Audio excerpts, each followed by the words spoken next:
In search of trouble, 3 motorcyclists entered a Montana cafe. Instead, they came across a Navy SEAL. What followed would shatter a criminal dynasty, reveal a weapons smuggling network worth billions of dollars, and deliver a severe lesson to the Crimson Ravens motorcycle gang. There are times when the reserved woman sipping her coffee in the corner poses the greatest threat. They were afraid they were frightening a single woman. But instead, they decided to engage in combat with one of the United States' deadliest veterans.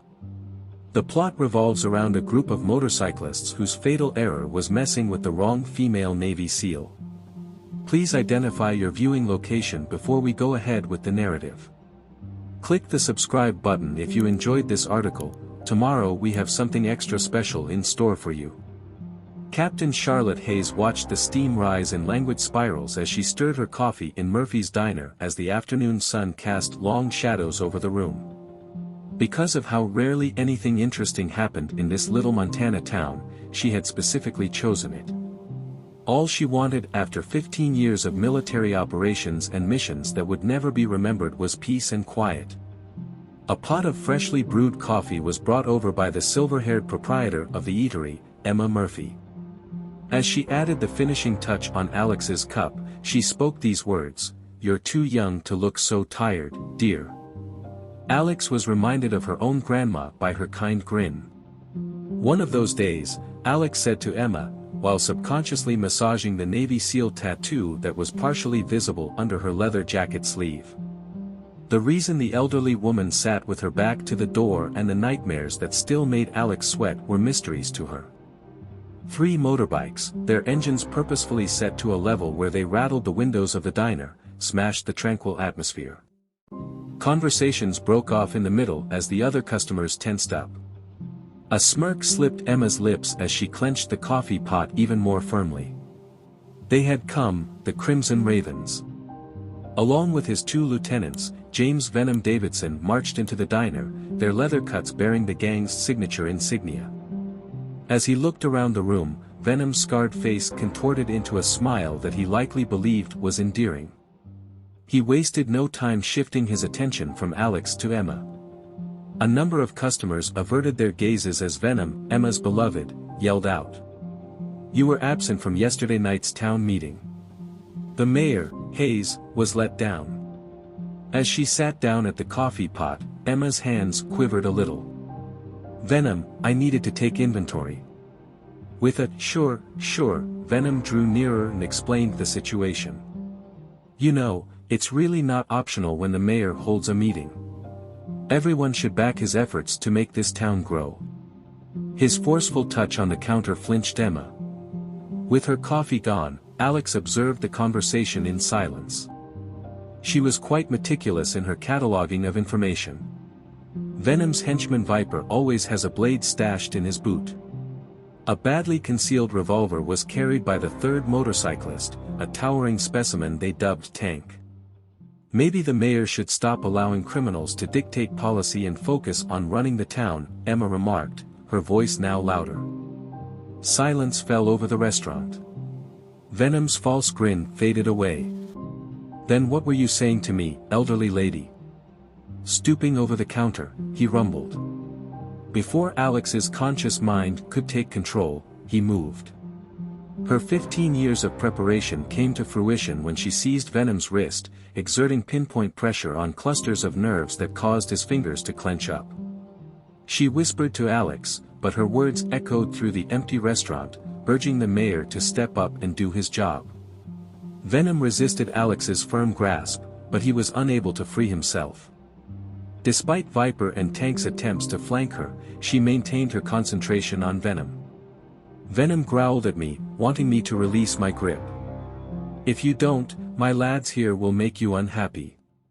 Even though Alex grinned, it fell flat on her face. "Do you think they will? Because I can see that you have 3 options. You and your companions can depart at this point, and we will not remember this incident.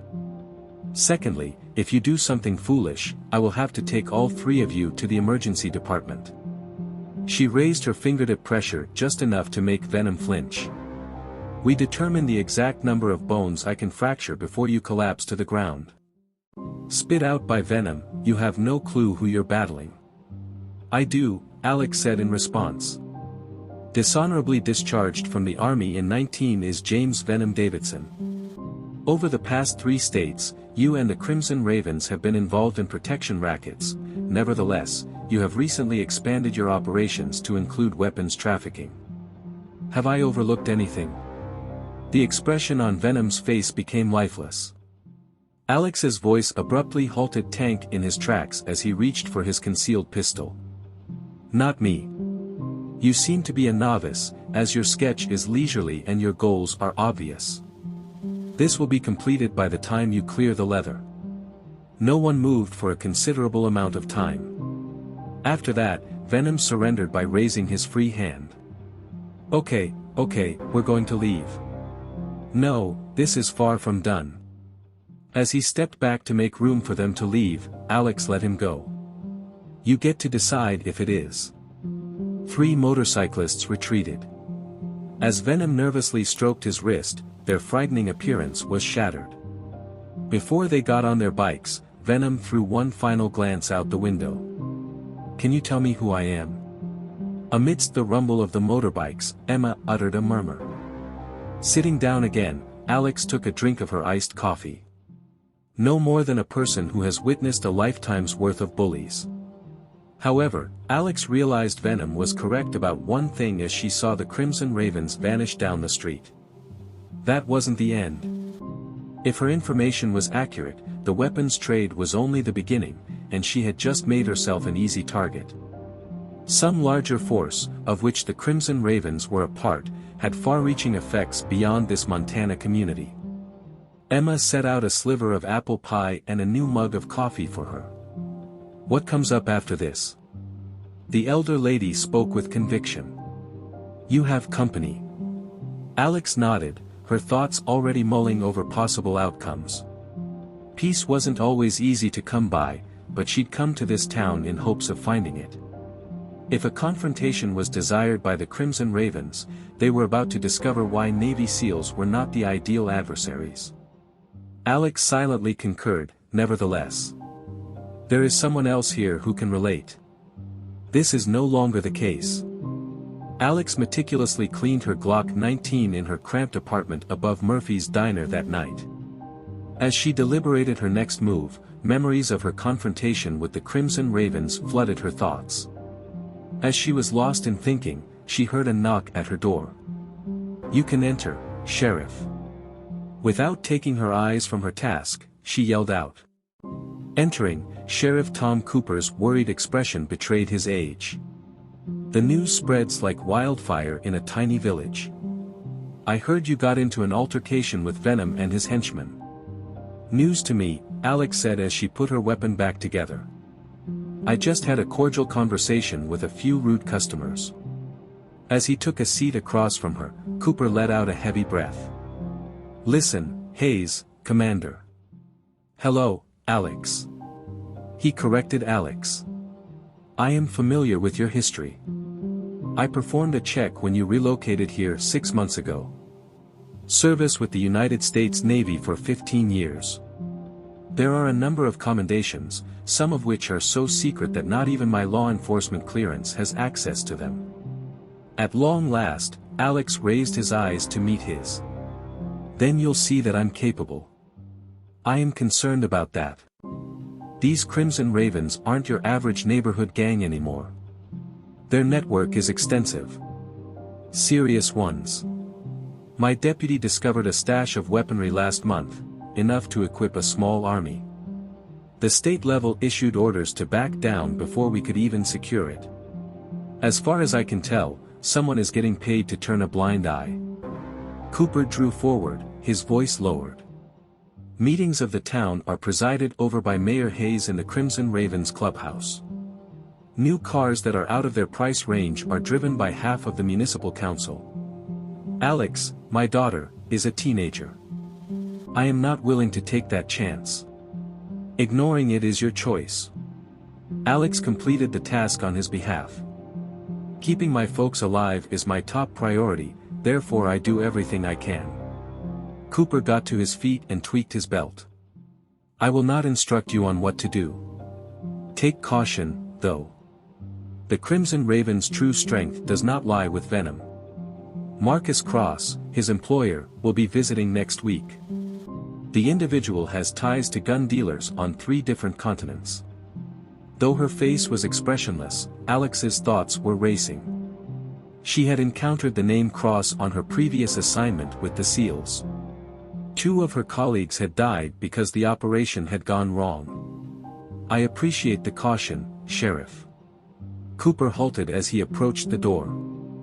Emma Murphy is an admirable human being, if that matters to you. This town has had coffee and pie on the menu since I was a little kid. Your actions today. Someone finally needs to defend her now. Immediately following Cooper's departure, Alex retrieved her phone and dialed a number that she hadn't touched in months. Speaking on behalf of Jackson. Michael, this is Hayes. Do you recall the weapons dealer we pursued in Baghdad? Oh, that elusive one. Just a moment. The one that led to the deaths of Johnson and Martinez? I believe I have located his supply network, yeah. Strangely enough, Montana. Alex, you should really be retired by now. Only official outlets will do, and I require all the information you can provide regarding Marcus Cross and the Crimson Ravens MC.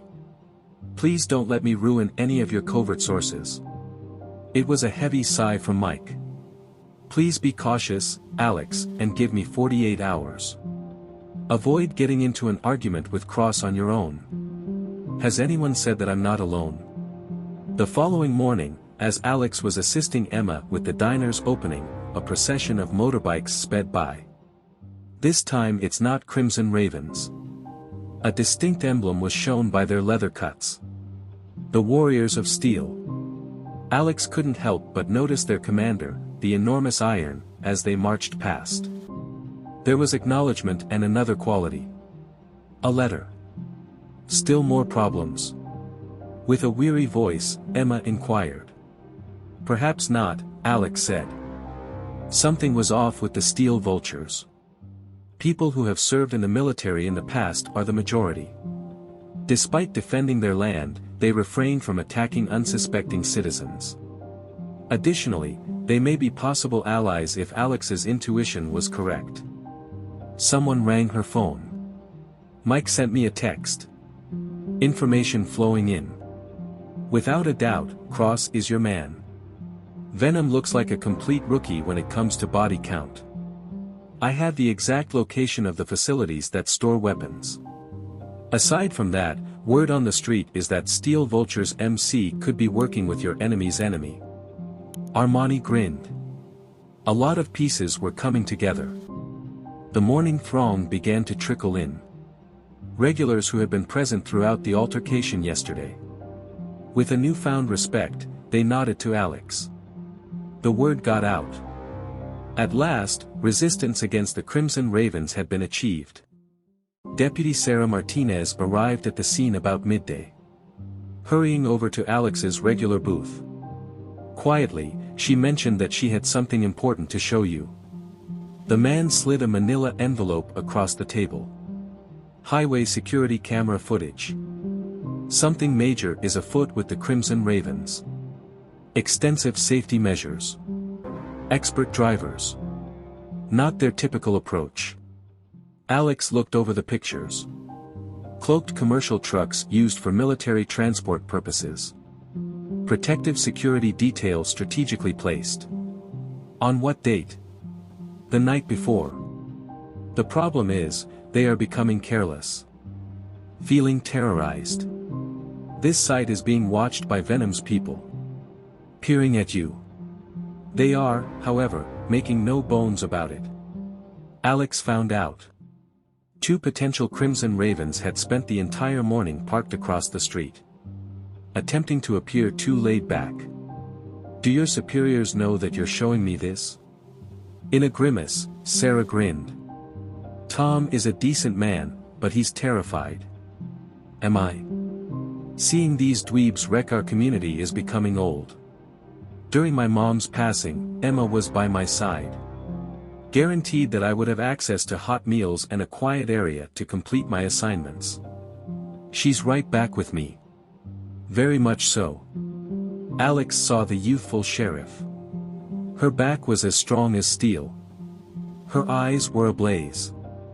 We have another possible ally. Proceed with caution, Alex cautioned. Are you assisting me if they know? I am capable of managing my own affairs, and I am not alone in my frustration. Again, the roar of motorbikes crept up on us as if in time.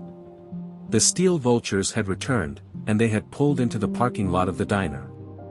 Iron got off the horse first. As he stepped inside, his enormous stature filled the entire doorway. He looked around the room before finally fixing on Alex. Could we possibly join you? His voice rumbled with a somber tone as he inquired. Nodding, Alex calmed Sarah's nerves. Emma showed in with a cup of coffee as Iron and 3 of his officers glided into the booth, seemingly unconcerned by their presence. Iron asked Emma about her conversation with Venom after she departed. People often say that men are too quick to retain grudges. What brings you to this place? In order to forewarn me? The Iron laughed. No, lady. We have here in response to the Crimson Raven's unlawful movement of weaponry through our land. Weapons and military equipment. The kind that causes fatalities. And additionally, we were hoping that we could strike up a discussion about our shared interests with you. Leaning back, Alex studied the motorcyclists. They conducted themselves with an air of confidence and poise. Undeniably, a history of military service. Additionally, they made eye contact with her, in contrast to the Crimson Ravens. Acknowledge without questioning. Pay attention. Sarah, who remained steadfast, caught Iron's eye. Alex stated strongly that Deputy Martinez must remain. She's involved. I understand. On one side, Iron stooped. A large shipment will be overseen by Cross. Something so massive that Venom is frightened his own people into hiding. There is information, resources, and drive on our side. Someone with experience running operations like this is what we require. We need someone who has been trained by the SEALs. Alex completed the task. Nodding, Iron acknowledged. From what I gather, you have your own agenda in wanting Cross deposed. Alex's face became more angular. A lot of people talk to you. Military families living in a small town. Word travels quickly. Iron's tone became a little more kind. Johnson, I knew. The man was decent. Her fallen teammate's name lingered in the background. Alex spoke after a little pause. Whenever we proceed with this, I will have my way with it. Spick and span, methodical. Disregard all references to cowboys. Commander, I would not have it any other way. The departure of the steel vultures caused Sarah to release a suppressed exhalation. Do you have any doubts? Looking out the window, Alex saw the motorcyclists get on their bikes. On the other side of the street, 2 potential Crimson Ravens were phoning each other like crazy. Yes, she did concede. Still, there are instances when you must ally with your inner devil in order to vanquish your outer demon. Now the parts were starting to move. Regardless of the procedure that was making Venom so anxious, Cross was on his way. On board were the steel vultures, and Sarah may have been a conduit to real law enforcement. After that, all Alex needed was a strategy that wouldn't result in everyone's death. An encrypted message from Mike buzzed Alex's phone after night had fallen over the small Montana town. 3 spots outside of town were depicted in the satellite images that she found when she opened the file. The warehouses are plainly being used as storage facilities by Crimson Ravens, but they are registered to sham firms. Her analysis was disrupted when she heard a knock at her door. With a mix of nervousness and determination, Emma stood there. You have guests, Emma muttered. Down a side street. According to them, they are your pals. Emma led Alex down the back stairs as he snatched her Glock. Sheriff Cooper was among the surprise visitors she encountered in the dimly lit alley with Iron and his sergeant-at-arms. "We've got a problem," Cooper announced without elaboration. "Cross isn't simply dropping by for a regular checkup. All of his operations will be permanently relocated here." Even though she was starting to make sense of it, Alex still wanted to know why. Iron took a stand. "The town is lovely. Local government that is controlled remotely. Easily reachable state borders. The true explanation, though, is different." To Alex, he presented a folder. "The private airfield outside of town was seen by our contacts when these individuals arrived. Familiar faces appeared in the surveillance photographs. People involved in the same network of gun dealers that Alex had met in Baghdad. The procedure that had been botched." Alex quietly murmured that they are merging. Making use of a large distribution hub under the guise of Crimson Ravens. "The situation worsens," Cooper said. "Tonight, Mayor Hayes has convened a special council meeting. They've decided to cut the police budget in half. Half of my deputies will have to be let go. Sarah included," Alex said. All the parts were starting to fit together. "They are sweeping the board to ensure that no official opposition exists." Iron grimaced and nodded. "In 3 days, Cross will arrive. The lads from Venom are already putting up extra guards. Whatever they have in the works, it's massive." The images were re-examined by Alex. Law authorities, or even rival gangs, can cause difficulty for them. However, a SEAL team is not what they will be seeking. Cooper, the ex-SEAL, corrected. "Not at all." Garlic beamed. "Former Special Forces members make up half of my crew. Some Delta lads, some Rangers, and some Marines on recon. We've remained under the radar, pretending to be another MC. We are well prepared, though." Alex arching an eyebrow. "Veterans of special operations riding in a group?" Iron retorted that someone must protect the helpless. "For months, we have been following Cross in order to gather intelligence. However, we were in need of someone with your level of expertise to coordinate everything." Sarah emerged from behind the closed door. Perched in her uniform as a deputy. "We're making progress. They have just dispatched 3 trucks bearing Crimson Ravens, and they are en route to the warehouse district. According to Alex, they are reorganizing their possessions in order to better safeguard their important goods." Her gaze shifted to Cooper. "We need official cover for this, Sheriff, and I know you're trying to protect your people." Cooper let out a deep breath. "Tell me what you were planning." "To conduct some selective enforcement, I require Sarah and any deputies you have full faith in. Anything to halt their progress and collect intelligence, including traffic stops and license checks." Cooper warned that they will complain to Hayes. "While you wait for them to become sloppy and paranoid, let them." To Iron, she looked. "Your team must immediately begin security stress testing." Clearly, nothing sufficient to divert their attention elsewhere. Iron beamed. "My sons have already begun, and earlier they rode a few bikes past their checkpoints. Got them all worked up over the possibility of new competitors moving in. Yeah, gang violence is what they'll be anticipating. A surgical strike is not what they will be aiming for." Alex produced Mike's satellite imagery on her phone and showed it to them. "We have 3 days to prepare for the major event, create a security map, and find any weaknesses. Furthermore, what is the central event? What do you think?" Sarah queried.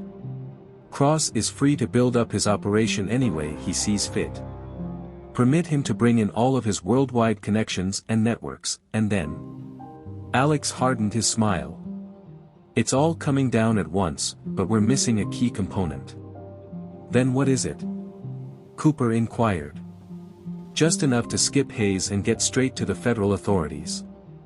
Proof so damning that it would send even the most corrupt politicians ducking for safety." After a while of silent observation, Emma finally spoke up. I could perhaps lend a hand with that. 40 years have passed in this eatery. In due time, everyone passes this test. Including those who believe they are too important to be seen here. Moreover, everyone is chatting. With a fresh sense of respect, Alex gazed at the elderly woman. Have you been maintaining tabs? Names, dates, and discussions. Even if I'm only a diner owner, that doesn't make me foolish. I had a feeling someone would want to know the truth about this community eventually. Iron whistled softly. You might be the most menacing individual here, ma'am. According to Alex, we should reconvene here tomorrow evening. Iron, assemble your most elite team. Everything that Emma has gathered, as well as whatever that your deputies are legally allowed to gather, will be necessary, Sheriff. This is our only opportunity. Before they all split away, Emma put her hand on Alex's arm. This isn't merely for the benefit of the municipality, is it? The stakes are high. Concerned about the mission's failure, Alex reflected on her slain teammates. If you really want to succeed, sometimes all it takes is a little extra push from within. With the information in hand, Alex returned to her flat and began formulating a strategy. It had been 3 days in the making, and Cross had no clue he was heading into a trap. In reality, he was walking into a sniper's crosshairs as he believed he was expanding his kingdom. A text message from Mike rang her phone. More movement is shown by the satellite. Whatever it is that they have in mind, it is enormous. Stay alert. Alex responded with a brief message. Rest assured, we are prepared for them this time. All of the parts were moving. The only thing left was for everyone to do their job flawlessly, since in 3 days the Crimson Ravens would find out why it's absolutely forbidden to trespass on a Navy SEAL's selected residence. Tense activity swept the town the following morning.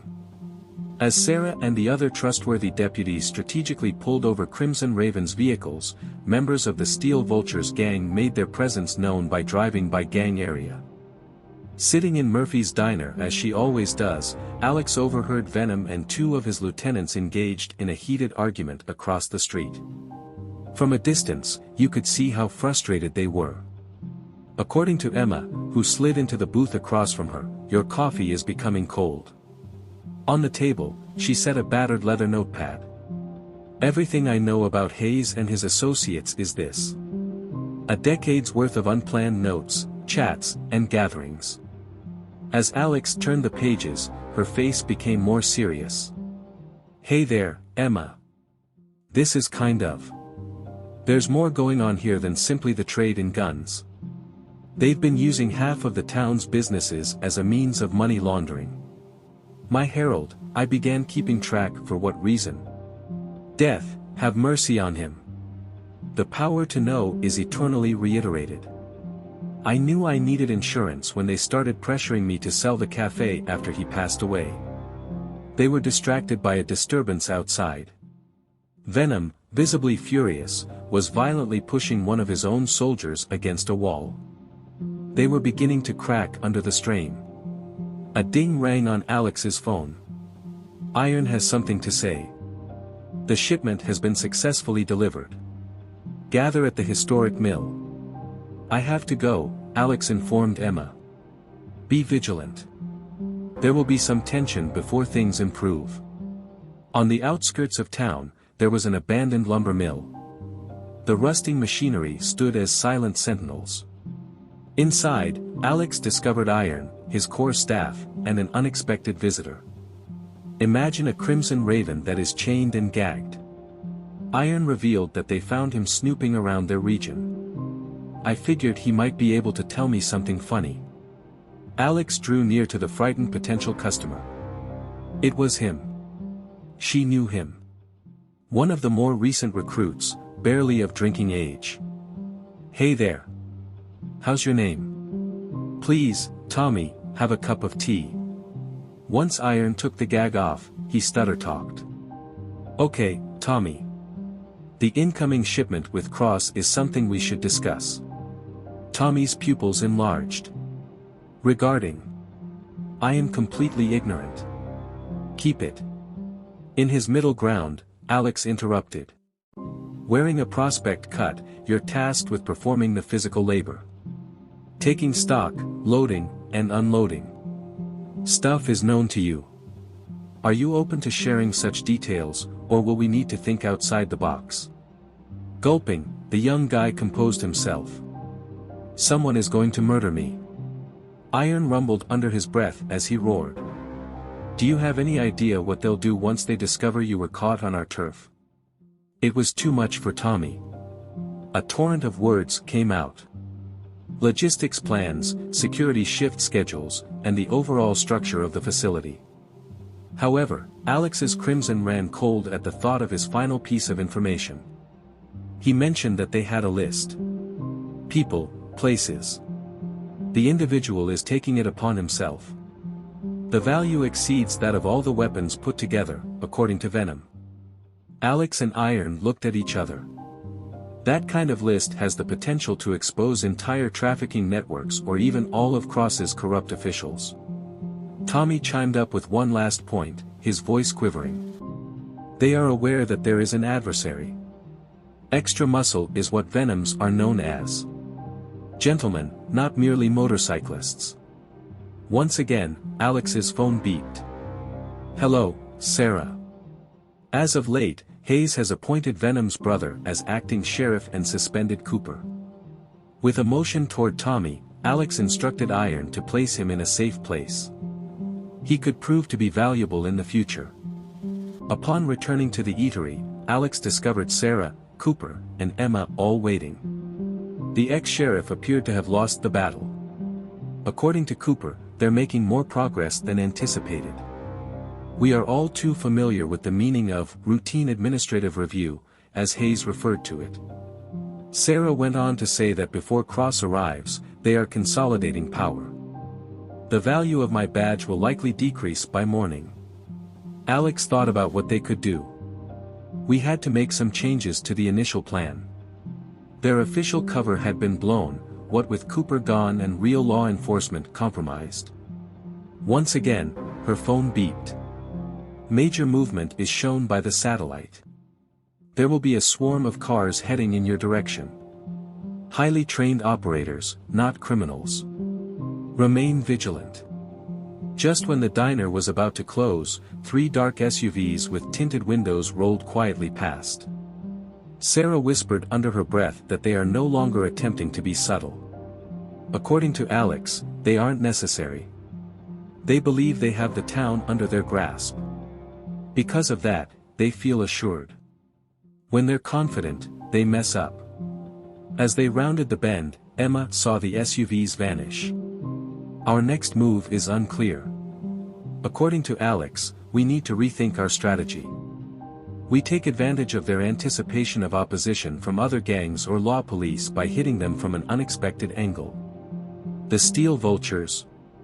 Cooper inquired. Some of it, but we also have another card at our disposal. Alex reached into her purse and dialed Mike's number. Will you not forget the favor you owe me? You must make some calls, and I require real-time satellite coverage. Time to bring some long-dead spirits back to life. Black SUVs continued to pour into town as night fell. The members of Crimson Ravens were joined by professional mercenaries who established patrol routes and checkpoints. They were getting ready for battle, but it wasn't going to be the fight they were expecting. Alex briefed her core crew on the updated strategy in Murphy's Diner's basement. As expected, the steel vultures would cause a commotion and grab everyone's attention. Cooper and Sarah would be working their last connections in the police department. Emma might use their insurance policy as proof. However, the actual procedure. Something like that would emerge from the shadows, carried out by experts in the impossible.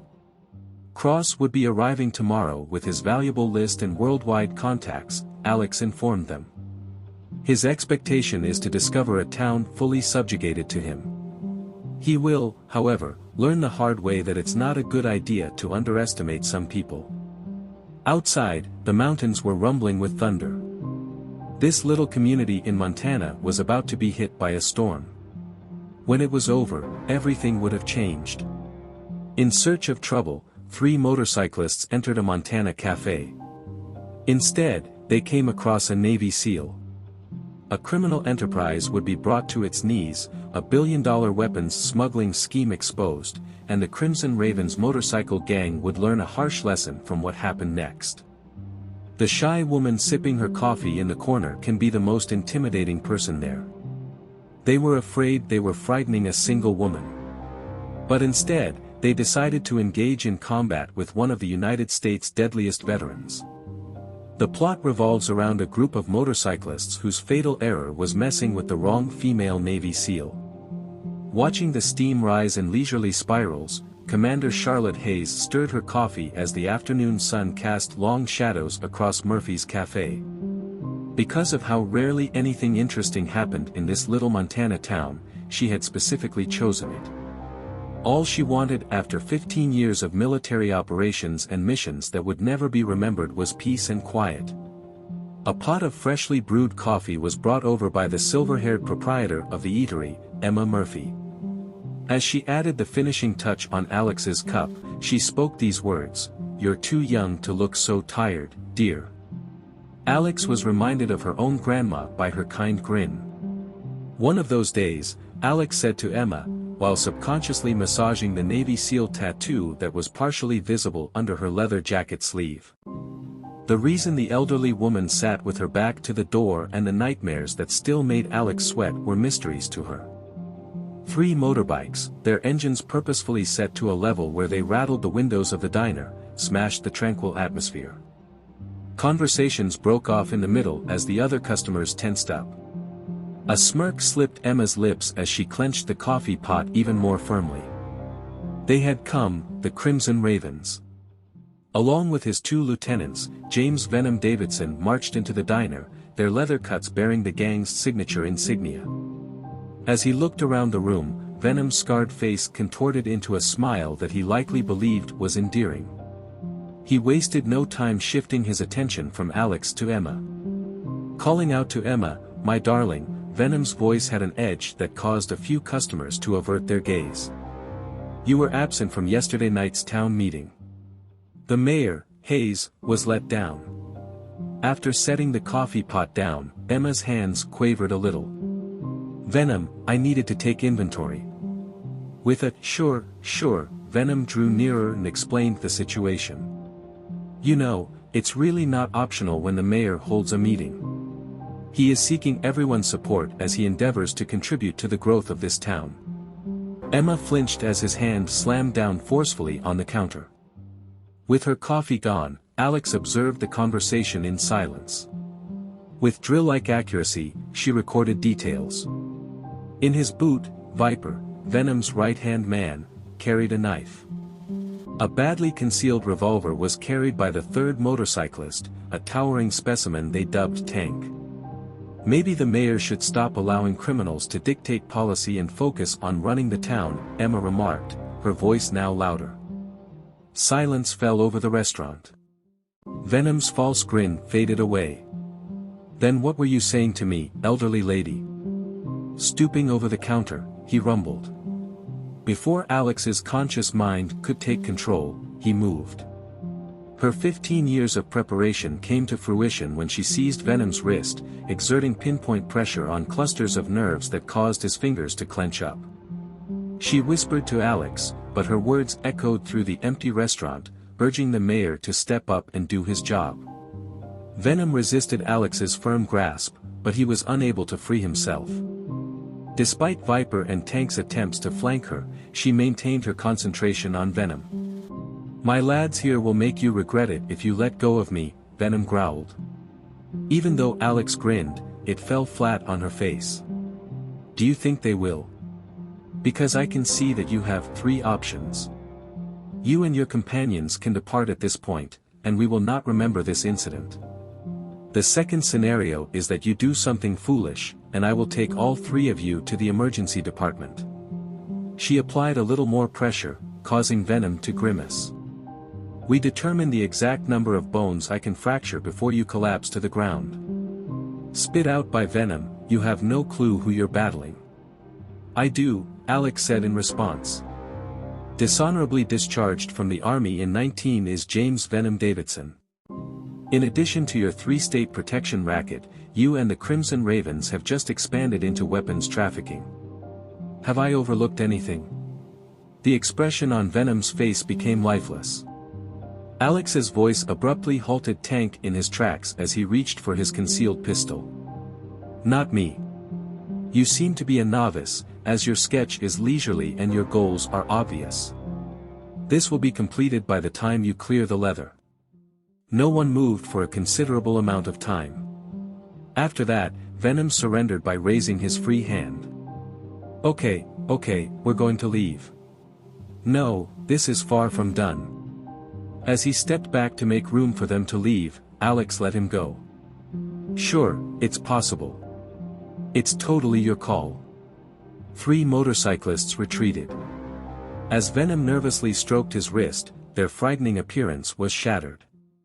Before they got on their bikes, Venom threw one final glance out the window. Can you tell me who I am? Amidst the rumble of the motorbikes, Emma uttered a murmur. Sitting down again, Alex took a drink of her iced coffee. No more than a person who has witnessed a lifetime's worth of bullies. However, Alex realized Venom was correct about one thing as she saw the Crimson Ravens vanish down the street. That wasn't the end. If her information was accurate, the weapons trade was only the beginning, and she had just made herself an easy target. Some larger force, of which the Crimson Ravens were a part, had far-reaching effects beyond this Montana community. Emma set out a sliver of apple pie and a new mug of coffee for her.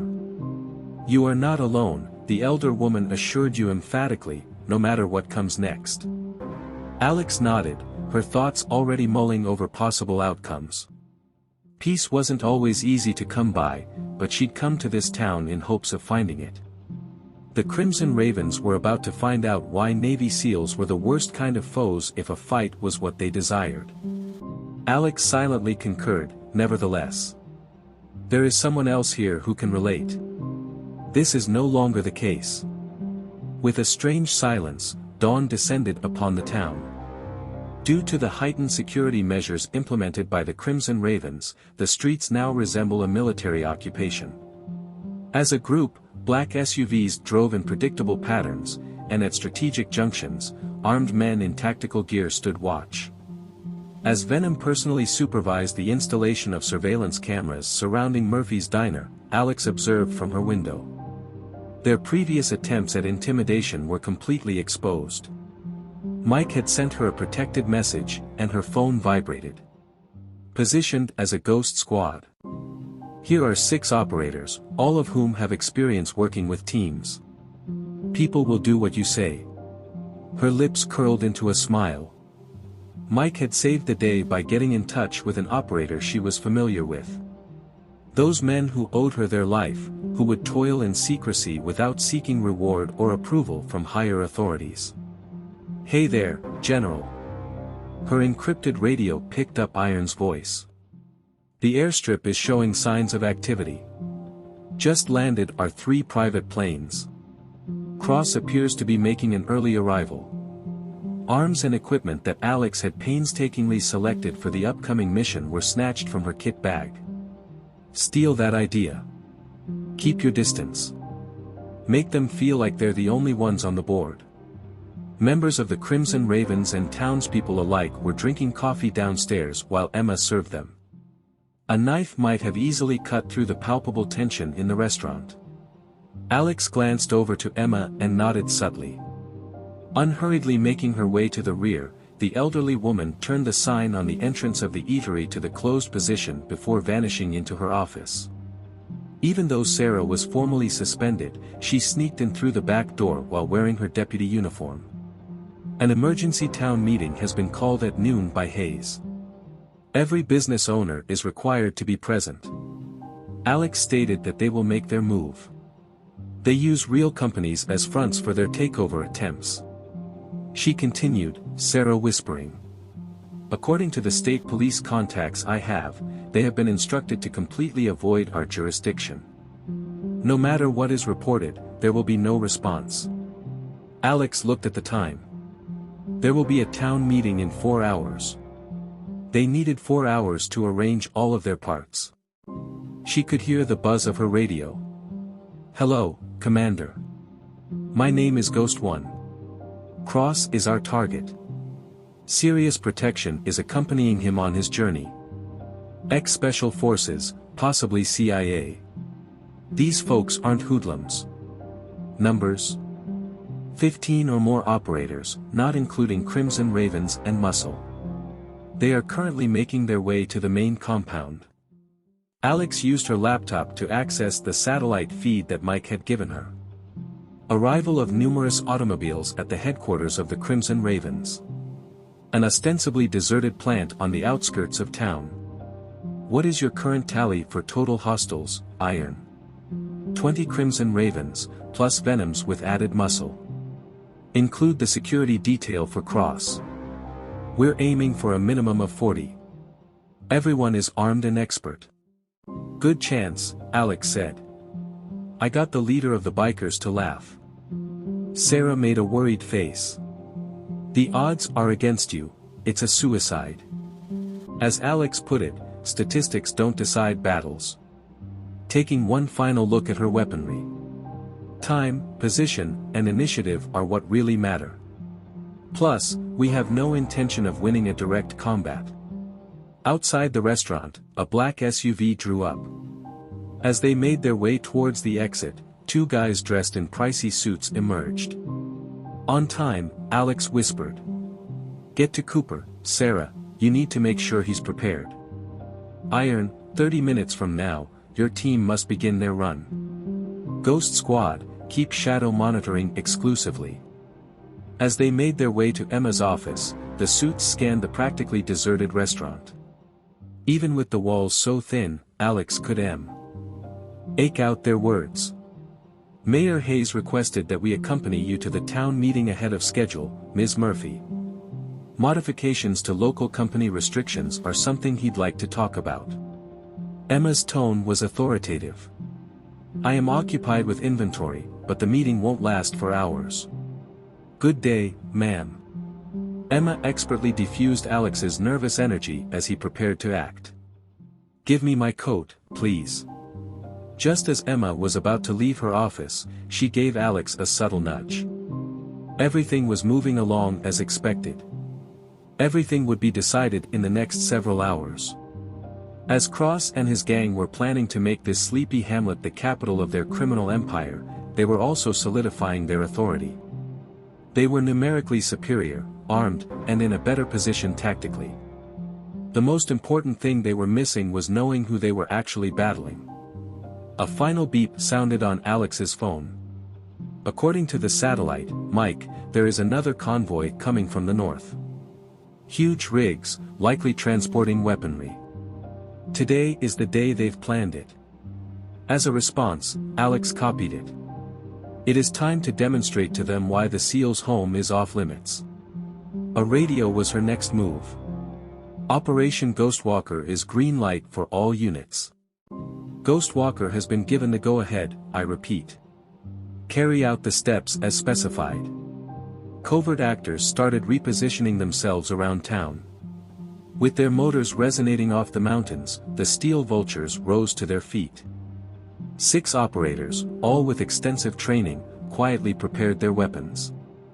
The worst of the storm was almost over. When this happened, the Crimson Ravens would realize that the sneakiest predators aren't always the most obvious. Locals flocked to the town hall's parking lot in droves as they showed up for Hayes' obligatory meeting. At the entryway, black SUVs stood guard as armed guys wearing tactical gear patted down all visitors. Inside, as the townsfolk filed in, Marcus Cross sat silently behind the mayor's podium. From a rooftop above, Alex quietly communicated with her radio, informing all troops to report. Position 1 as a ghost. The weapons convoy is under our watchful scrutiny. Guarded by 6 trucks, armed to the teeth. Here is the iron. The lads in my care are raring to go. Sarah confirming.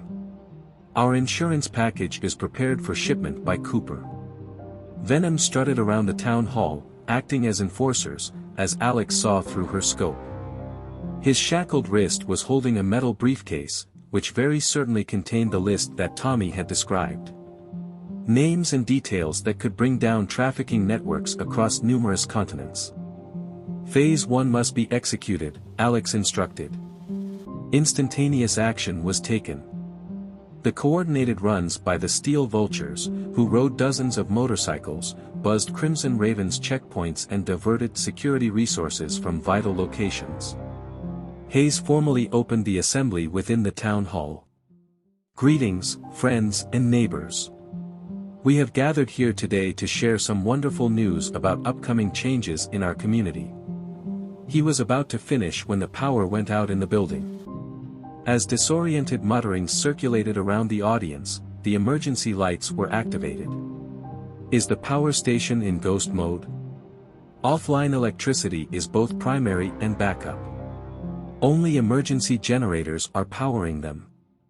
As he whispered to Venom, Cross leaned forward. Without delay, the gang boss issued orders to his men to fortify the perimeter.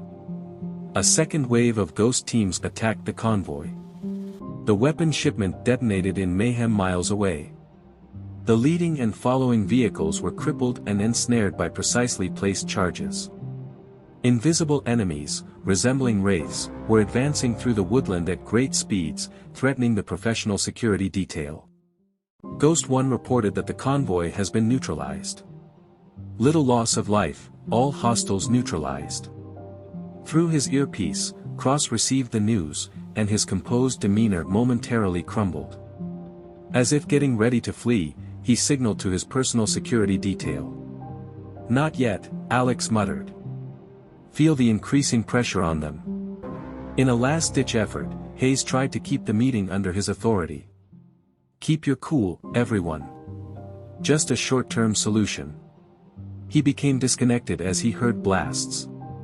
The Steel Vultures had started their attack on Crimson Raven's weapon depots all throughout town, utilizing Tommy's intelligence to target the correct spots. What is the iron status? On fire, 3 storage facilities. Just as you predicted, they are rushing to reply. His security detail quickly repositioned around Cross as he rose to his feet. His wrist was still tightly gripped by the briefcase. Units, get ready for the third phase. You, the Ghost Squad, are about to. A surprising sight cut across Alex's instructions. While the town hall meeting was underway, Emma Murphy got to her feet. The owner of the eatery declared with conviction that he had something to say. Venom approached her. This is not the time for you to speak, old lady, please sit down. Emma said no, her voice resonating with clarity in the room. It feels like my time has come. She retrieved her battered notepad. I have records on hand. Documentation of all meetings, deals, and bribes, including dates, times, and amounts. I was wondering if Mayor Hayes wanted me to begin reading. The mayor's complexion turned white. As he examined this new threat, Cross's demeanor grew darker. Everyone on the ghost team, stay put, Alex ordered. Initially, this wasn't intended, but now we'll just have to watch how it unfolds. So you believe that our small notebook poses a threat? Sneering, Venom extended his hand toward Emma. Sarah and Cooper then took action. A number of townies, including the 2 ex-police officers, sprang to their feet. As more and more people stood up, creating a physical barrier between the Crimson Ravens and Emma, the room's dynamic changed. Oh, great. When Cross finally spoke, his voice was icy and calculated. It appears that we must address some local resistance. Serpent, please demonstrate. With a smirk on his face, Venom drew his weapon. The orders Alex had been expecting to give finally came from her before he could do anything. Ghost Squad, carry out the third phase. Forces of iron propelled them towards the east. The town hall is the meeting place for all units. Everything that went wrong was planned in advance. Just as Alex had planned, the spectral squad came out of hiding and launched a coordinated assault, harming Cross's security detail. As covert operators managed the escape routes, the steel vultures advanced from the west. Alex observed the parts fitting together from her vantage point. The actual danger was closing in on Cross and his men, even though they had the numbers and weaponry. They were reacting to an unseen strategy, fighting shadows and ghosts. Never forget that she sent a message to every unit: we must ensure that Cross is alive and the briefcase is guarded. All other considerations are secondary. As the final phase was about to commence, Alex slung her weapon over her shoulder and readied herself to directly join the battle as thunder roared across the mountains. Because going head-to-head with an opponent is sometimes the only way to win a battle. As Cross's security detail surrounded him in a protective circle, mayhem broke out within the town hall. As soon as Venom began barking orders, the sound of further distant explosions overwhelmed him. Alex rapidly moved from her perch toward the building, commanding the ghost team status. They are encircled, with both the east and west entrances protected. As Alex peered through the windows, he noticed that the townsfolk were encircling Emma, while Sarah and Cooper commanded their own segment of the audience. The defiance had been plainly visible. Once again, the town had shown its bravery. In your opinion, does this have any impact? Despite the mayhem, Cross was able to address the crowd with a clear voice. It is my town. With just one phone call, I can summon the National Guard and declare a riot has broken out. Do you all support the idea of your neighbors being killed by military forces? A screech escaped Alex's radio. Intercepted communications were just made by Commander Mike here. Cross is attempting to rally military support by bringing up the issue of domestic terrorism. That won't happen, Alex said. Run the Echo protocol. It seemed as if the whole building's phone network went dead. As he gazed at his ineffective apparatus, Cross's expression of perplexion was irreplaceable. What's going on? It was Venom's demand. Someone from Cross's security detail mentioned that they have a tactical jammer. Expert quality. The placid exterior of Cross eventually crumbled. Rescue me from this place. Right now. With the help of the Crimson Ravens as a barrier, his security detail started making their way to the back door. However, dense white clouds were filled the room as they neared the door as smoke grenades shattered the windows. As Alex retrieved her night vision goggles, she gave the command for all units to engage. The Ghost Squad broke in from a number of different angles at the same time. The expert security team from Cross was trapped in the midst of the smoke and confusion, facing an invisible adversary they couldn't see, hear, or get away from. With pinpoint accuracy and deadly menace, Alex stalked through the haze like a ghost. As she methodically neutralized threats and advanced toward Cross, her years of SEAL training kicked in. No way. Cooper confronted Mayor Hayes while he attempted to flee. Is it a trip? With a single punch, the former sheriff knocked him unconscious. Venom drew his revolver and shot aimlessly into the haze. You cowards, get out there and fight. From behind him, Alex's voice emerged. Be cautious with your desires. A blow from Alex struck Venom in the kneecap just as he was about to pivot. A second strike caused him to lose his weapon as he collapsed. As the smoke began to disperse, the gang leader collapsed to his knees and stared up at Alex. Before knocking him out cold, she told him he should have left Emma alone. As the ghost team's pinpoint attacks took a toll on his security detail, Cross began to withdraw. He remained bound to the briefcase. The radio carried the voice of iron. The perimeter is under our control. Many Ravens have given up their lives in this town. Remain focused, Alex retorted. Our main objective is to Cross. As he realized he was out of choices, the guns dealer anxiously glanced about.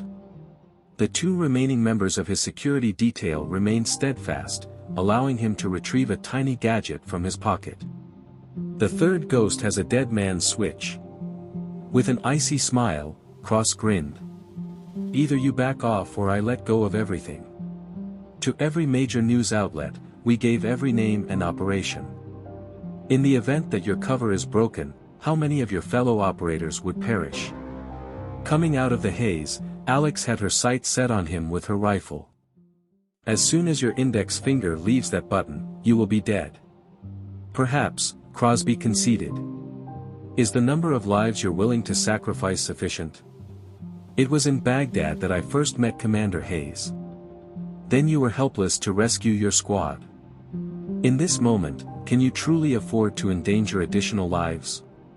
When Baghdad was brought up, Alex's finger clenched on the trigger. A single gunshot, though, cut them both off in their tracks.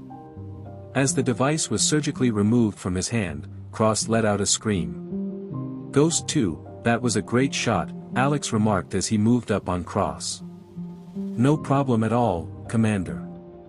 Finally, Cross's composure crumbled as he cradled his wounded hand.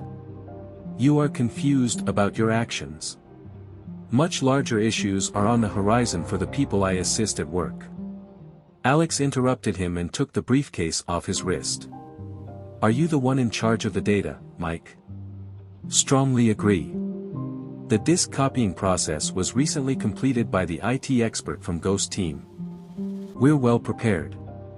When the haze lifted, everything became obvious. On the floor, bound and gagged, were members of Crimson Raven and Cross's security detail. Hayes and the other crooked officials were being apprehended by Sarah and Cooper. In the midst of her fellow citizens, Emma stood with pride. She continued to hold her evidence notepad firmly. Assemble the shipment for shipment, Ghost Team.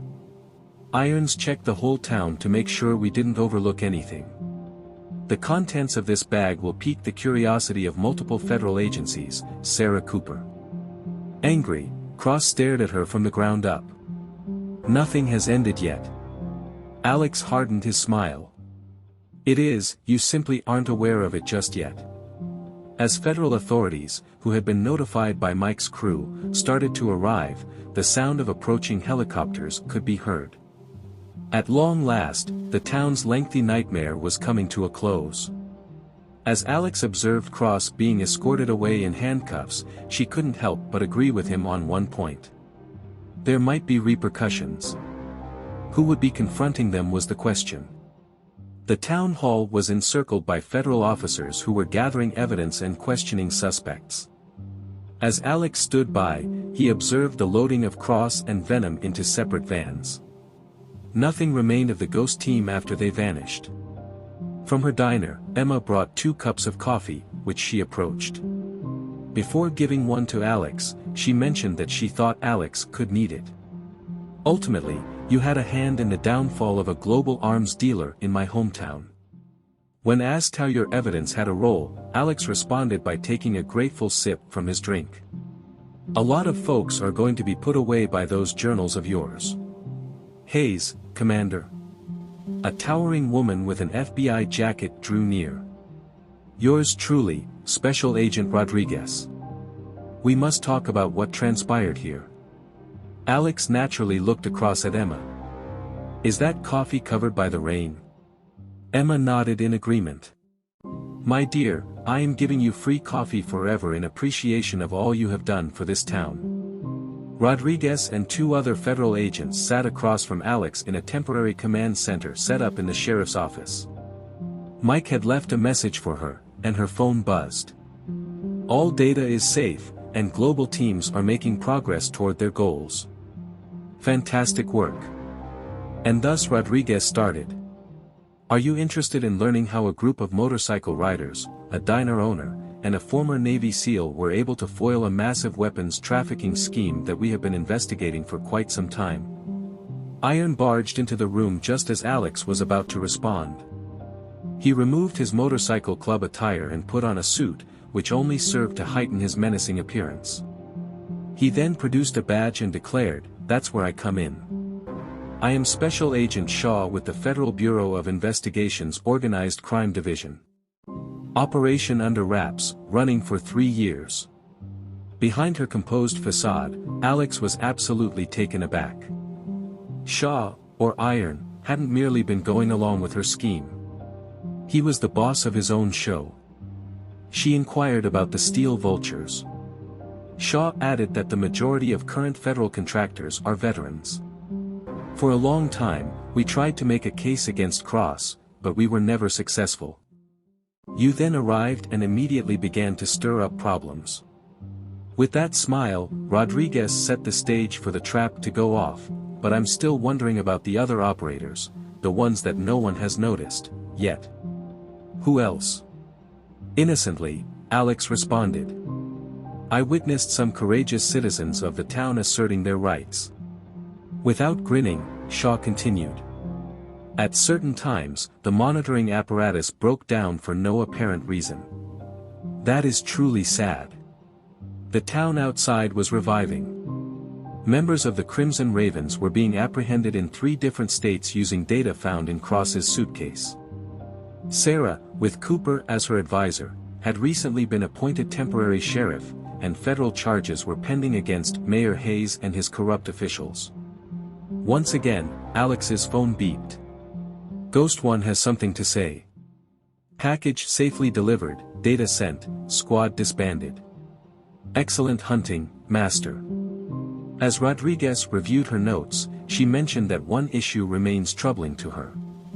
Crucifixion brought up Baghdad. Have you something to say about that? Alex and Shaw both said, classified, at the same time. Rodriguez sighed after looking between the two of them. Guess what? I prefer not to be informed. Upstairs, the brass is pleased. Surprisingly, no one was harmed, and we have sufficient evidence to permanently imprison Cross. So far, I'd say it's a go. Alex returned to Murphy's diner as the FBI agents completed their preliminary inquiry. The town's residents were out in full force to celebrate their independence. At the counter, Sarah and Cooper waited for Emma to bring out her renowned apple pie. Alongside her, Shaw stumbled into step. I gotta say, we're a formidable combination.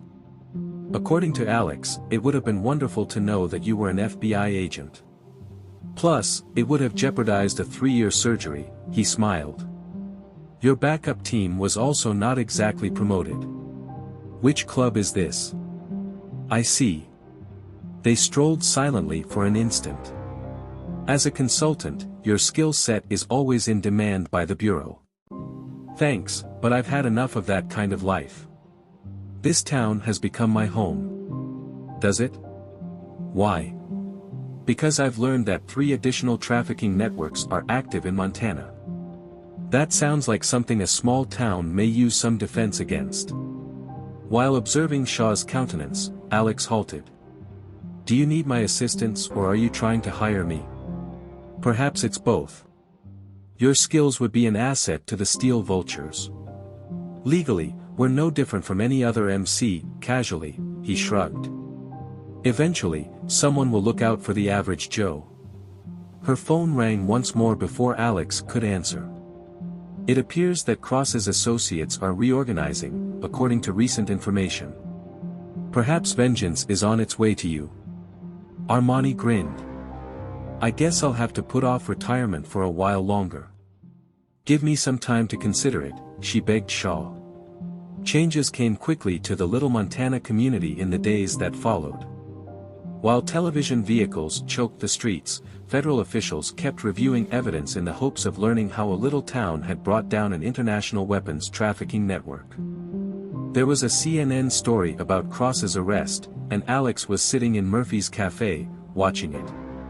Emma refilled Alex's coffee and remarked, "They're calling you a hero, though they don't know the half of it," as the news anchor avoided discussing the enigmatic operators and tactical teams in favor of the courageous local resistance headed by a former Navy SEAL. Alex said that it was unnecessary. Some things are better off kept out of the spotlight. Sarah texted her to meet at Cooper's apartment, and her phone beeped. Important. 20 minutes after that, Sarah, Shaw, and, shockingly, Special Agent Rodriguez were all in Cooper's living room with Alex. We have a problem, Rodriguez started without introducing himself. Cross spoke. Shaw drew nearer. He gave them what? Not only did he divulge names and contact information, but he also made the existence of Project Echo known. Apparently, a secret log of every bribe, sale of guns, every covert operation that has taken place over the last 10 years. Though her face was expressionless, Alex's thoughts were racing. While she was serving her country, she had overheard rumors about Echo. Rodriguez went on to say that the briefcase was missing several items. A minor component, at best. Cross asserts that his associates are transferring the actual database to another location. Transferring it to what location? What do you think? Sarah queried. Over here. Images were scattered around the coffee table by Rodriguez. Convoys are approaching from 3 different directions, according to satellite photography. Here we are dealing with mercenaries, ex-special forces, intelligence operations, and more, not just gang members.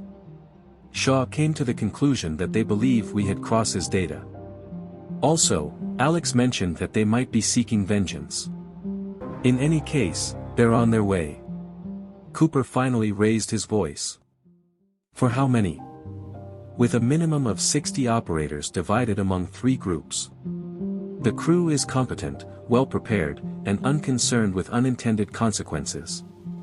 Sarah appeared concerned. Even now, the town is fighting back. No more fighting, we aren't prepared. Yes, Alex did agree, but unfortunately, we are stuck with it. They will destroy the town if they come here in search of Echo. The satellite images were examined by Shaw. When we ran operations against Cross's other holdings, my team was really stretched. With any luck, we'll be able to bring in 10 operators before the deadline. That spectral squad. Everyone was taken aback when Rodriguez asked. She grinned at their expressions. I am not blind, I am an FBI agent. No official report has mentioned who assisted you in taking down Cross, but I know it was someone. Then Alex shook her head in disapproval. No longer can be found. Melted away into the darkness once more. They function in such manner. Then, Cooper stated firmly, we'll make do with what we have. We call this town home. Let us defend it. A ding rang on Alex's phone. Hi, Mike. Was your satellite request received? A trio of heavily armed convoys. Expected arrival time, 48 hours. Do you need me to contact someone? A response was returned by her by typing. No, not just yet. First, I'll give it a shot. According to what Alex informed the group, I have an idea, but they were not pleased with it. Try us, Sarah admonished. We welcomed each and every one of them. What they find, how they get here, and where they go are all under our control, though. First to notice was Shaw. Are you planning to lay a trap? In this trap, the entire village is caught. To our advantage, we exploit their presumptions. Because they are looking for Cross's data, we provide them with something to discover. Using their own strategies against them, we dissect them, Shaw concluded. Rodriguez appeared doubtful. Totally bonkers. What we have here are serial murderers. So am I, Alex whispered back. With home field advantage this time, I'm in a good position. Standing up, she made her way to the window. Cumulus clouds were building over the mountains in the distance. Out in the distance, 3 groups of assassins were making their way toward them, assuming a tiny town would be ill-prepared to meet their approach. The truth about how mistaken they were was about to hit them. Sarah, I'm depending on you to mediate amongst the locals. It is time to depart for everyone who want to do so. Staying requires preparation. Begin planning your defense positions, Cooper. Each and every basement, alley, and rooftop. I intend to learn more about this town than they ever will. All of the steel vultures, Shaw, are necessary. Rodriguez, what is the official level of support you are able to offer? With a grimace, the FBI agent smiled. By all accounts, 0. Informally, yes. Reports of disturbances in this area can be postponed for around 24 hours. Nothing more will be required. On returned Alex's gaze to the assembly. They're expecting us to be easy prey, so they're heading our way. We will prove to them that they are completely mistaken. The first raindrops fell as thunder roared over the mountains. In more ways than one, the storm was on its way. However, they would be fully prepared this time.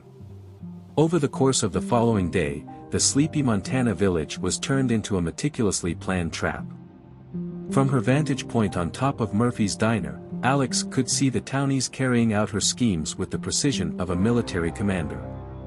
The basement of Emma's diner had been stocked with ammo and supplies, and it had become their command center. The east side believes they are in a strong position. The radio carried Sarah's voice. Every single person has been safely evacuated from that area. As Shaw's steel vultures hid themselves around town, Alex peered through her binoculars to see them in action. They no longer resembled federal operatives. They looked every inch the rugged bikers they appeared to be, fully immersed in their MC persona. I was wondering, Mike, where we stand with the incoming teams. Moving with caution, the first convoy is 20 kilometers away. Positions 2 and 3 will follow an hour later. Their strategy is well coordinated, and they intend to launch simultaneous attacks from 3 angles. As predicted, Alex grinned. There was a fresh message on her phone. Quite the surprise. A message from Ghost One informed the commander that the squad had not yet reformed, but that 6 operatives just so happened to be nearby. Totally unaffiliated. Who needs it? I didn't think you guys would ever ask, she said. Echoes of Cooper's voice might be heard on the radio. Look at this, Alex. Cooper had the feeds from the surveillance systems shown on numerous screens in the sheriff's office. The convoys that were drawing near were well organized and maneuvered like pros. But there was a strangeness. In Cooper's finger he indicated their weaponry. They're armed with electronic warfare gear and sophisticated breaching devices. It dawned on Alex that they weren't merely seeking vengeance. Echo, they believe, is hiding out in this town. Does it? Cooper inquired with great caution. Nothing was conveyed by Alex's look. Is it important that it be? I would venture to say no. The screens were examined by Cooper. They will search for it by destroying everything in their path. No, Alex had a solid response. There's no way. She could hear the buzz of her radio. The Ghost One crew has arrived, Commander.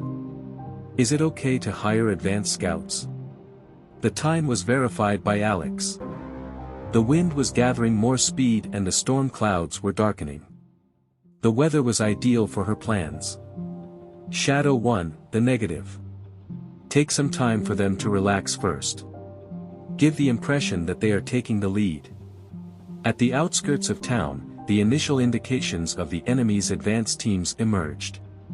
Operators in pairs moved strategically, inspecting buildings and alleys. Although competent, their focus was on identifying blatant dangers rather than the ones Alex had anticipated. On less urgent matters, all units observe radio silence. Complete the first stage. The town's lights started going out in a regular manner. A complex pattern of light and shadow was created as certain blocks lost power while others kept it.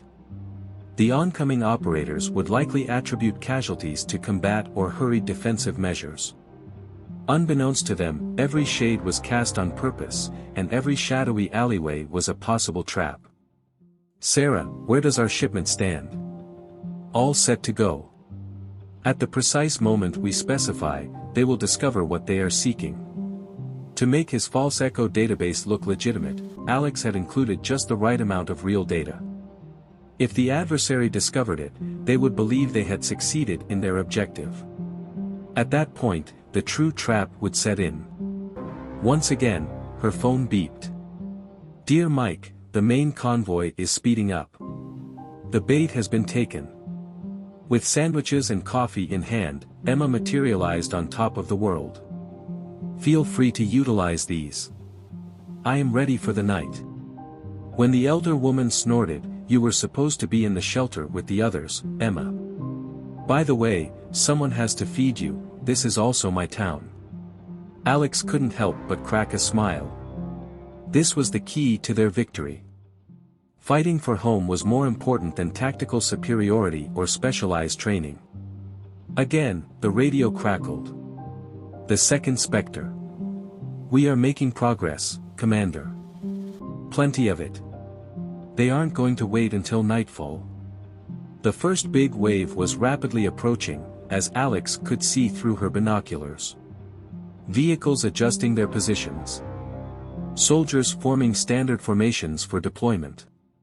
They mistook their preparations for a coordinated assault on a defenseless little village. "Keep your units in place and allow them to go into combat." Before standing, Alex double-checked her weaponry. "Never forget that we're on the hunt as much as we are defending. They obviously thought we'd be easy targets when they showed up at our house. What happens when predators turn into prey? Let's find out together." At last, the storm subsided. The approaching forces were lit by lightning as rain started to fall. Thunder, resembling artillery fire, rolled across the mountains in the distance. This little Montana community was on the brink of a spiritual conflict. And Alex planned to make sure these operators would remember that night forever. When it was over, a heavier downpour fell as hostile operators made their way through the streets that had grown dark. They felt secure thanks to their night vision gear. But Alex was also aware that this would be their vulnerability. Her people knew every shade by heart, while they were staring through a computerized green haze. "Ghost, where are you at the moment?" Into her radio, Alex whispered. Ascending into the kill zone, the leading team. In 4-man cells, 20 operators are moving. Arms of a heavy kind. Demo gear. Shaw. Prepared, the steel vultures advance. Prepared to wreak havoc on your designated spot. Through her scope, Alex observed the lead element of the enemy making its way towards Murphy's diner. They were really agile. Addressing all sides. Examining the edges. Worst case scenario. However, expected. She gave the order to carry out Phase 2. A rumble erupted from the steel vultures across town. They seemed to be frantically evacuating the area on their motorbikes. The adversary's operators behaved just as instructed. Departing in separate groups to probe the emerging danger. When they split up, another Spectre informed. Intercepting the motorcyclists is the second convoy's mission. Sarah right now. Sarah activated the pre-programmed devices from her vantage point at the sheriff's office. The strategic transformers caught fire, putting some parts of town into the dark while others are lit up. As the light conditions changed so quickly, the enemy's night vision equipment became a hindrance. A number of targets confused. Verified, 3 Spectres. Off we go to interact. The initial gunfire remained muted. Killing important enemy command structure members with covert weaponry. The Ghost Squad had already dissolved into several places by the time they became aware of the impending onslaught. Top dog. Her earpiece picked up Mike's voice. There is a third convoy that is waiting. Their leader is quite astute. Something's not right, he's recognized. Very well. Alex, the person replied. The package is designed for that purpose. Sarah sent a flood of encrypted data just as it was supposed to. The site close to the town center is where the fake Echo database is hosted. The signal was picked up by the enemy's electronic warfare squad, as expected. It's happening. A Spectre made a report. The source of transmission is the point where all units converge. Alex beamed a gloomy grin. Phase 3, units can fire whenever they want. As the actual fighting started, the storm overhead offered ideal cover. Instead of continuing with their decoy run, the steel vultures immediately began attacking the enemy's vehicles in a coordinated fashion. Anyone attempting to summon reinforcements or assume command was promptly eliminated by the ghost team's operators.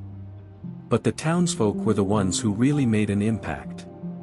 A prearranged ambush was behind every door that appeared to lead to freedom. A vigilant defense lurked in every shadow, ready to fire at any moment. The enemy operators were unable to gain ground or rally their forces because they were engaged in a never-ending struggle with intangible enemies. Top dog.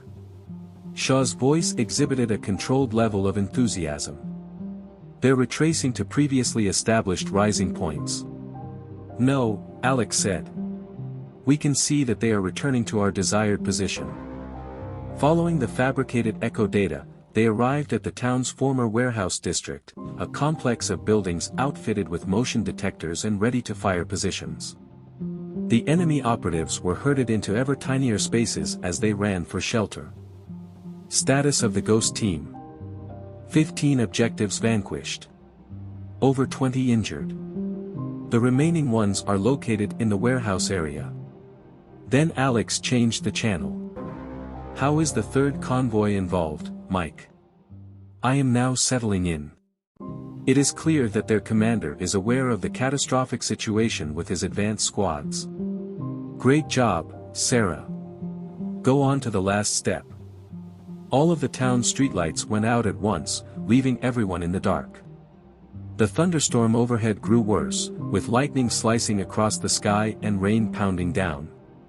Alex observed the enemy's surviving forces congregating in the warehouses through her thermal sight. They were instructed to take a defensive stance and consolidate during their training. On the contrary, they were assembling in one spot, just as she had intended. Everyone should know this.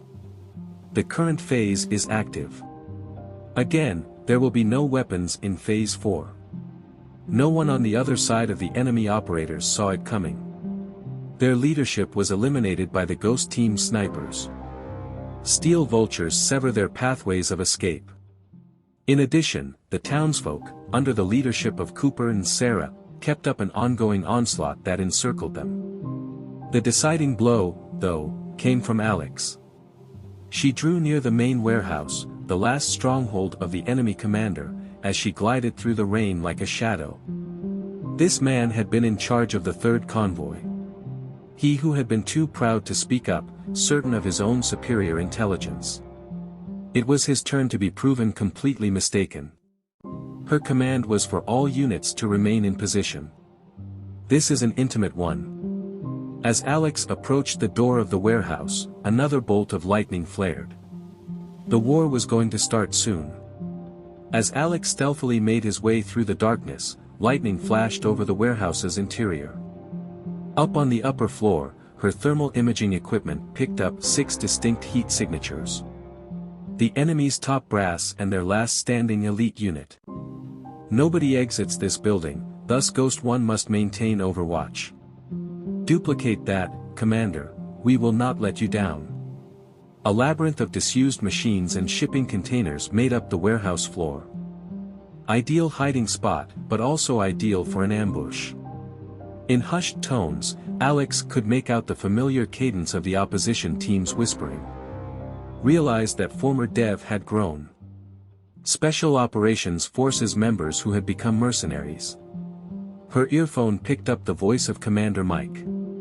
Marcus Reaper Blackwood, their leader, was positively identified. In Baghdad, he was. Alex's heart sank. On the day her teammates passed away, Blackwood was present, employed for a separate contractor.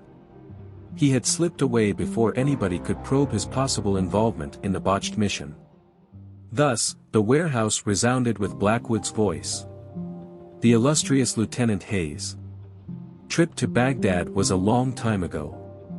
Reaper, that is not long enough. Have you any idea why we're here? If we have echo, perhaps some of these villagers will make it through the night. As he shifted places, Alex slipped between the shadows. Are you still using civilian casualties as an excuse, Blackwood? The same as Baghdad? She had been there only moments when a barrage of gunshots retaliated. This wasn't a series of chance shots. She was being herded into a kill zone by Blackwood's team. Baghdad was a place of business, Blackwood said. Similar to this. Do you honestly believe that your small community will be able to withstand the impending threat? There was more to come after Cross. What is the current situation with the other forces surrounding the Ghost team? Stopped and rendered harmless. Cleaning is being carried out by steel vultures. Your building contains the only remaining objectives. Alex beamed a gloomy grin. Take heed, Grim Reaper. You will not receive a backup. The gunshots was more subdued this time. The more they messed up, the more irritated they were. 2 operatives advanced to surround her, but Alex had already departed. Do you not comprehend? I could hear Blackwood's voice growing nearer. The Serpent's Head wasn't Cross's organization. Yes, we are. Echo has every single thing. Regardless of the operation, contract, or hired assassin. Everything is under our control with that info. With an echoey voice, Alex corrected her. Nothing is under your control now. The devices that Sarah had planted earlier were activated by her. Smoke grenades were let off on the upper floor after flash bangs. As the warehouse was flooded with distracting light and smoke, the enemy's night vision equipment became nearly ineffective. External dangers to the Ghost team? No way, General. The structure is safe. No backup units on the way. Utilizing the mayhem to her use, Alex ascended. She slipped by the first operator's radar. With a swift blow to the neck. Next stop, the temple. Remains quiet. Saves time. Second, he attempted to call for assistance by radio, but all he got was static. The town's radio jammers remained operational, preventing any form of communication. Reaper, it's over, Alex yelled. We have lost or captured all of your men. Someone has blown your operation. Give in right this second. As if your group capitulated in Baghdad. She was supposed to be made to feel sloppy and angry by the taunt. On the contrary, it provided exact clarity. Alex seemed to float through the air, unperturbed by the flickering lights and haze. Accurate bullets brought down operators 3 and 4. The 5th one was able to unleash a barrage of bullets before Alex's blade sliced through his neck. After that, Blackwood and she were alone. Hayes, do you know what the issue is with you? From behind her, he now spoke out. Like a SEAL, you still prioritize honor, responsibility, and safeguarding the innocent. No longer does that apply in the real world. That's incorrect. Facing him, Alex pivoted. Yes, that is precisely correct. It seemed like you had forgotten. Simultaneously, they shifted. We enjoyed the Blackwood. Among the top. He landed hard, pinpoint blows. While he lacked something, Alex possessed it.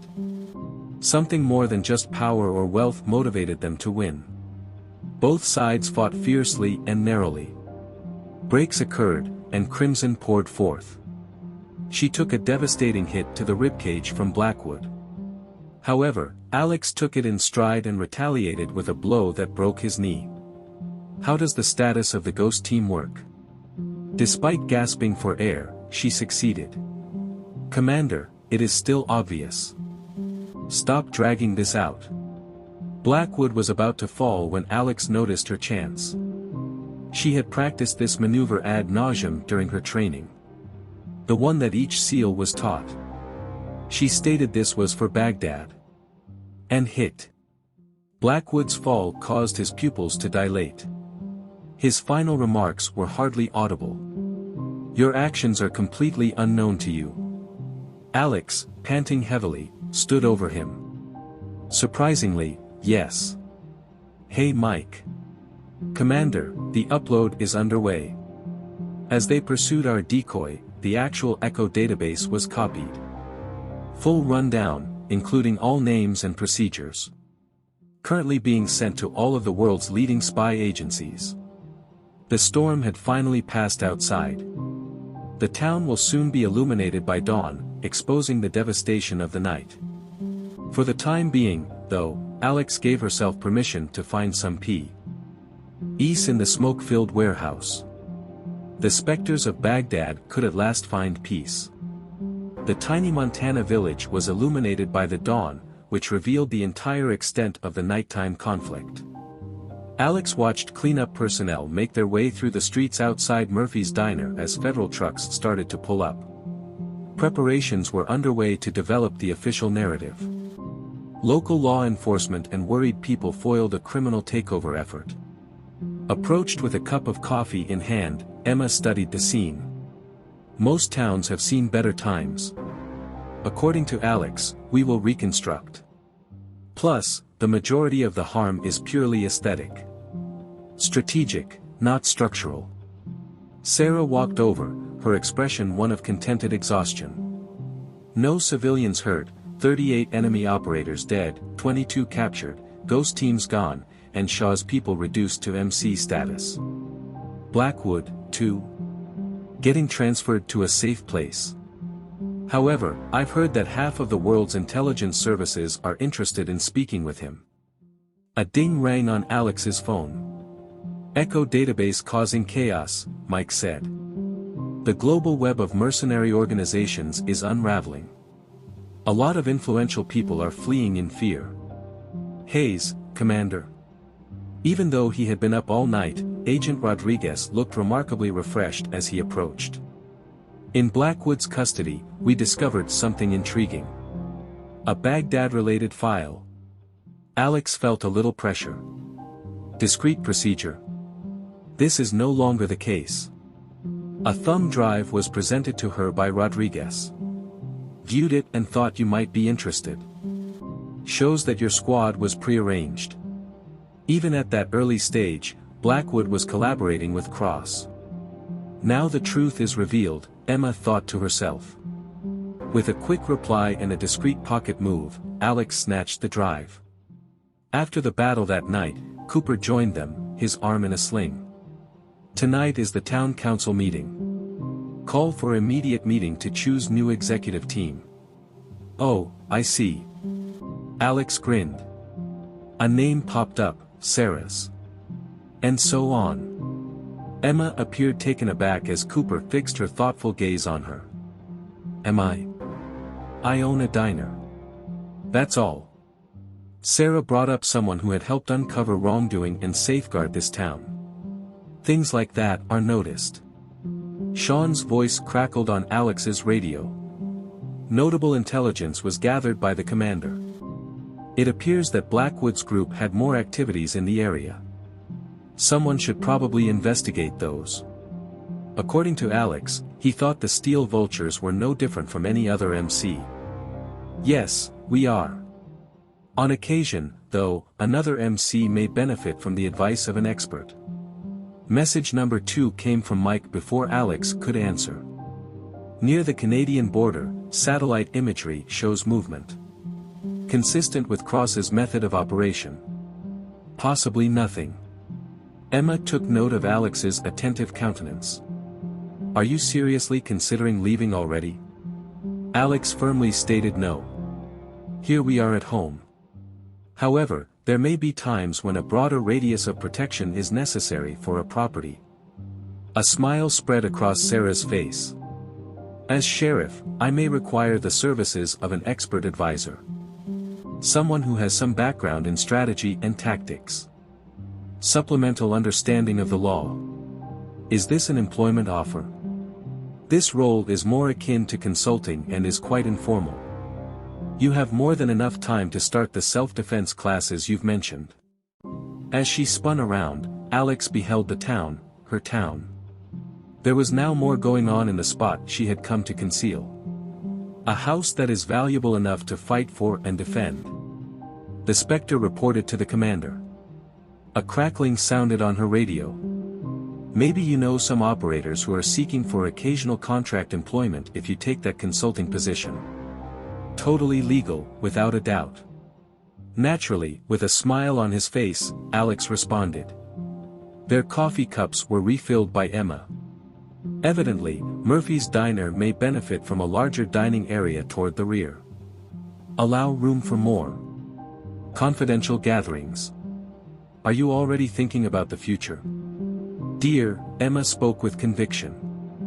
We are all looking forward to what the future holds after the recent events that this town has endured.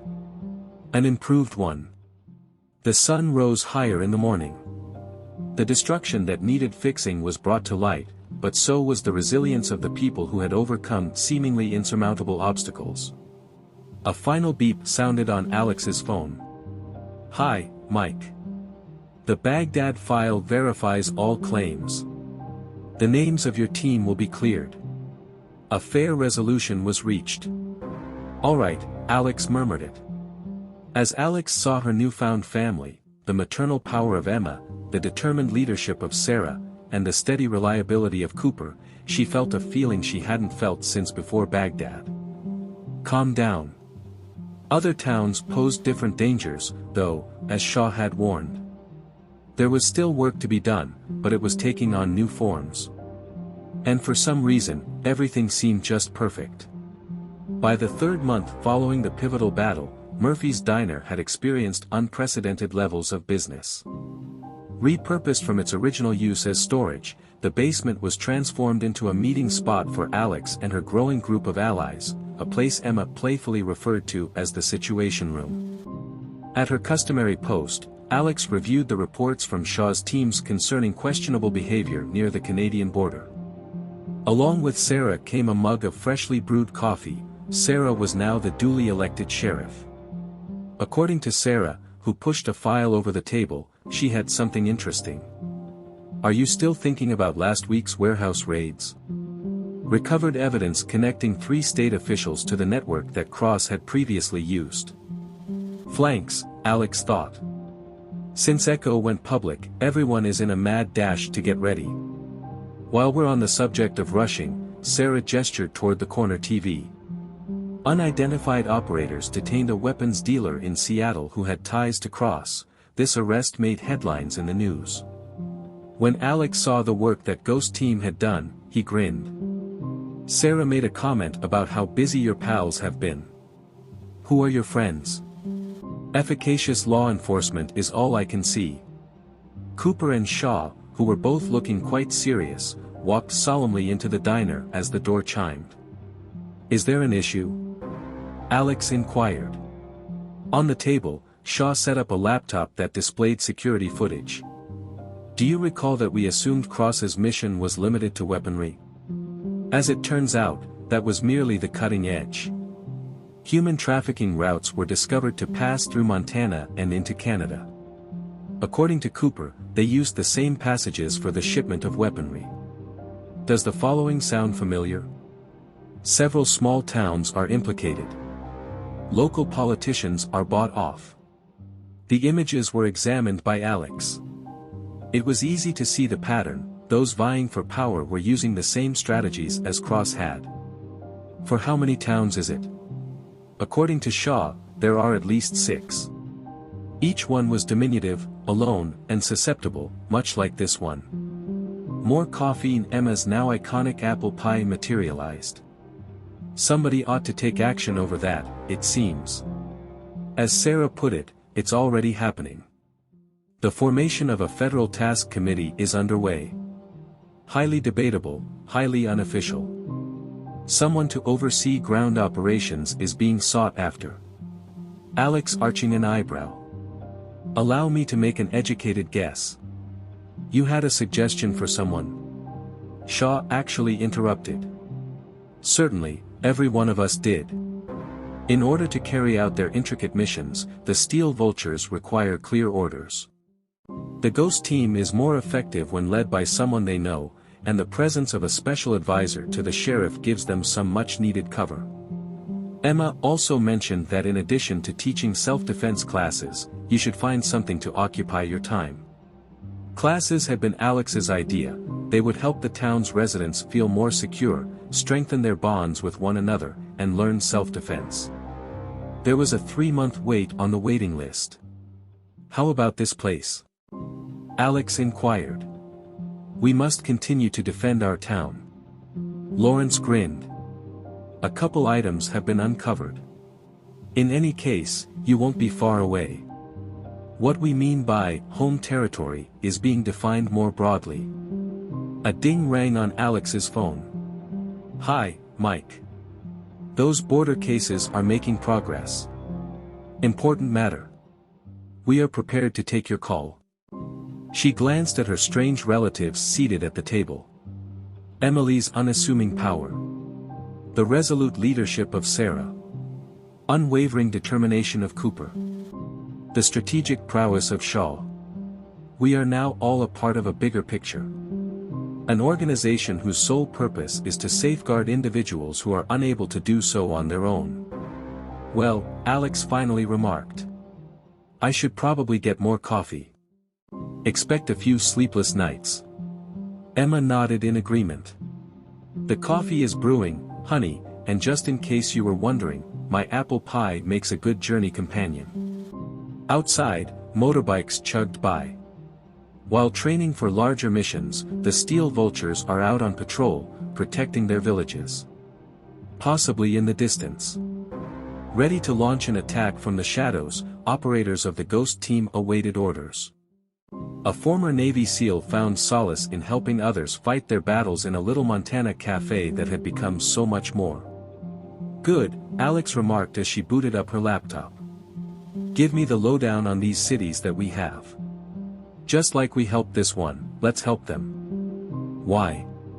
Because some battles were worth fighting, some causes were worth dying for, and some little villages needed to realize they weren't as defenseless as they felt.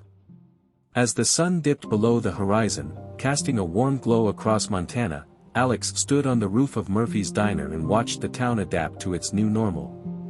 The locals carried on with their lives as usual, bolstered by the presence of steel vultures and Sarah's deputies on patrol. Notifications of updates rang her phone. 3 border villages were successfully raided by the Ghost Squad, Shaw coordinated with federal authorities, and Mike shared satellite data on emerging risks. They were able to save more lives and more communities as their network expanded. Emma, who was adorned with a mayor's pin on her apron and lugging 2 cups of coffee, ascended to join her. Is a penny worth considering?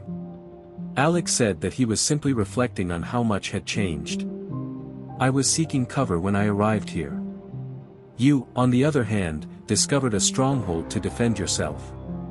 Her police car, Sarah's, came up below. The agency was transformed into something the town could be proud of by the new sheriff, who had proven herself to be more than capable. A new breed of police officers, mentored by Cooper, who was now her chief deputy, had been raised to value community safety. Sarah called up to get the most recent figures. We have received 3 additional local requests for our consultancy services. Seems like word is starting to get around about what went down here. Armani grinned. The official version was straightforward, a little village taking on organized criminals. However, a different message was making its way across the region. When you knew what to ask for, folks were happy to lend you a hand. She could hear the buzz of her radio. Task at the border accomplished, Commander Ghost 1. Hostages released, package safeguarded. Credit is being claimed by local authorities, as expected. Well done, Alex remarked. Take a break. I sense that we will soon be occupied. Emma gazed at the setting light with an air of knowing. I thought you were going out again. There is an Idaho town that is only open for a short while. Just takes me back to how this spot was in the past. Feeling irate? Facing danger? Seeking a mentor who can teach them self-defense? Is that the case? A motorbike belonging to Shaw squealed into view. The leader of the Steel Vultures appeared every bit the rough-and-tumble biker, although wearing a federal badge. As a quiet affirmation that everything was in order, he nodded up at Alex. Emma spoke with some contemplation. My herald promised that this diner would be the community hub, a gathering spot where everyone could feel at ease, when he opened it. That man was absolutely correct. Indeed, he was. However, He never dreamed it would transcend its original purpose and become a powerful emblem of defiance and inspiration for other communities. A final message from Mike flashed into Alex's phone. Breaking news: a massive operation is brewing in the Pacific Northwest, with numerous cities reportedly in its sights. Cross's old playbook is being used by them. As far as Alex could tell, we still had a ways to go. Emma refuted the claim. We do it for that reason, though. Reasons for your actions. Little did the town below carry on with its nightly rituals. Along streets that had formerly belonged to lawbreakers, families strolled in safety. Companies flourished because they weren't afraid of extortion. More steel vultures were seen approaching in the distance, getting ready for their next mission. What did I take away from this? Alex eventually spoke up. Being the strongest or largest is less important. A willingness to stand up, fight back, and demonstrate to others that they are capable of doing the same is key. For that reason, you will persist in venturing out. Nourish other communities till they reach their full potential. We must find a way. Returning to the staircase, Emma grinned.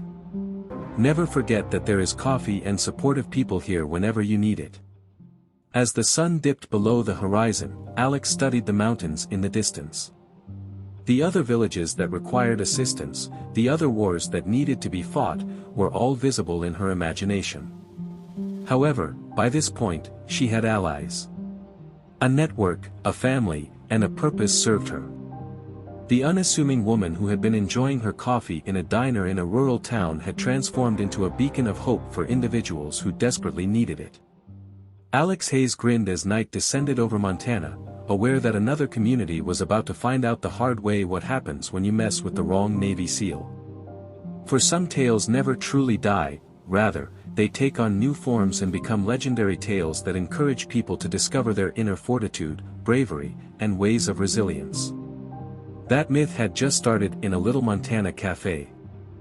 Disclaimer. This channel stands against all forms of intolerance, discrimination, racism, and violations of human rights. The stories shared here are original creations, developed to encourage reflection, understanding, and constructive dialogue. All content is produced with a commitment to respecting diversity and honoring human dignity.